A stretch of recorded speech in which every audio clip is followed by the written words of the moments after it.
Hi Nathan, so as we discussed earlier, we do need to go through a few fitness appraisals. The first one being blood pressure. So when I take the reading today, I need to put this cuff around the upper of your arm. And what that actually does is it stops the blood flow from going through your arm. It can feel a little uncomfortable because it does get quite tight, but the pressure then releases and I'll be able to take a reading from the dial on the screen here. What I'm looking for is two numbers. So the top number is your systolic reading, and that's normally a higher reading because that is your heart contracting.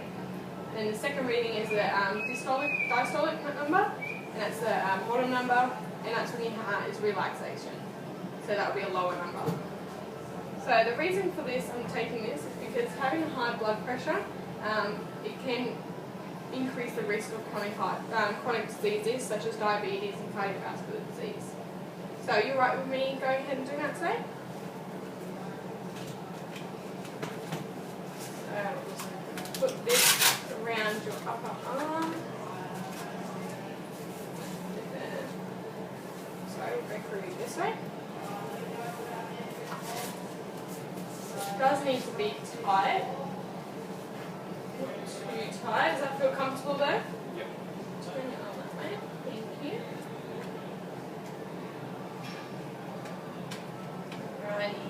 So the cuff will inflate and then it will start to get tighter around your arm there.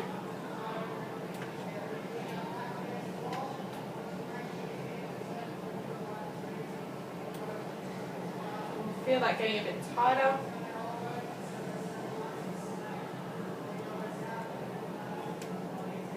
So it tightens up and then it will start to slowly release.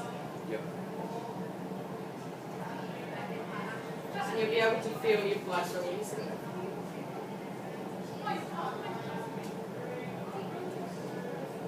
And then it will completely release. That completely release? Yep. Yep. Alrighty. Take that off there.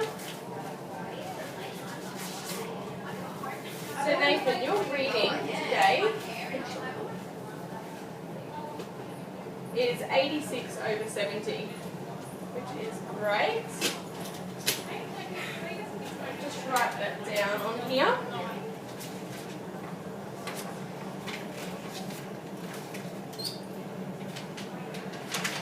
So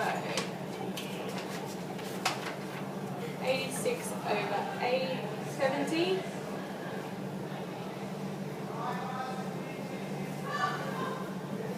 Which then, if you can see in here, that puts you into the normal category, because the top number here is that we're looking for is we want to make sure the top is below 120 with your systolic reading, and then the bottom number we need to make sure that's below 80. So, which you are today, which is great. It's sitting just at 80, but that's fine. That's good for today. Alright, so now we're going to go through your BMI. So I'll just get you to jump on the scales to begin with. So 96 kilos, that's good. And then I'll take your height as well.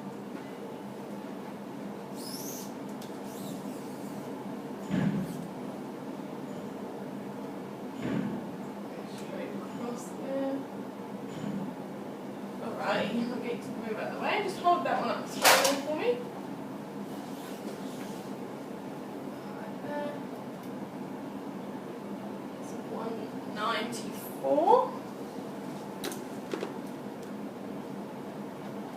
Alrighty, so how we do your BMI is we calculate, so how we calculate your BMI is we multiply your height in meters by itself, and then we take that number and we divide your weight by your height. So we then get a number of, as we did it before, we got 25.5. So if you look on here, so it has placed you in the pre-obese section, but that's going off this chart. But however, it doesn't take, your BMI doesn't take into account muscle mass, so it's just going purely of your height and your weight. So it can be a little inaccurate at times, but just keep in mind at the moment you're sitting at a 25.5. So lastly, we're just going to go through your girth circumference. So, and that's by taking a measurement of your waist. So the reason I'm going to look for the most narrow point of your waist, of your torso. And the reason I'm doing this is because a high waist circumference can increase your risk in number of chronic diseases. So what I'm looking for is the number, and I'll be able, is the number around your waist, how wide you are, and I'll be able to determine if that's a risk factor for you.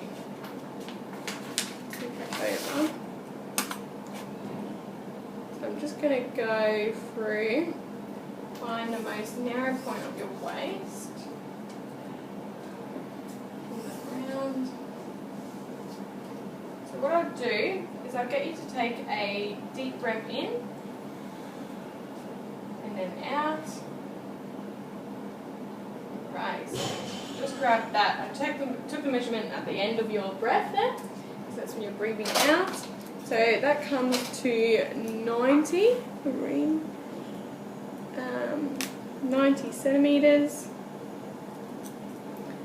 What that means is that the World Health Organization has given us some recommendations.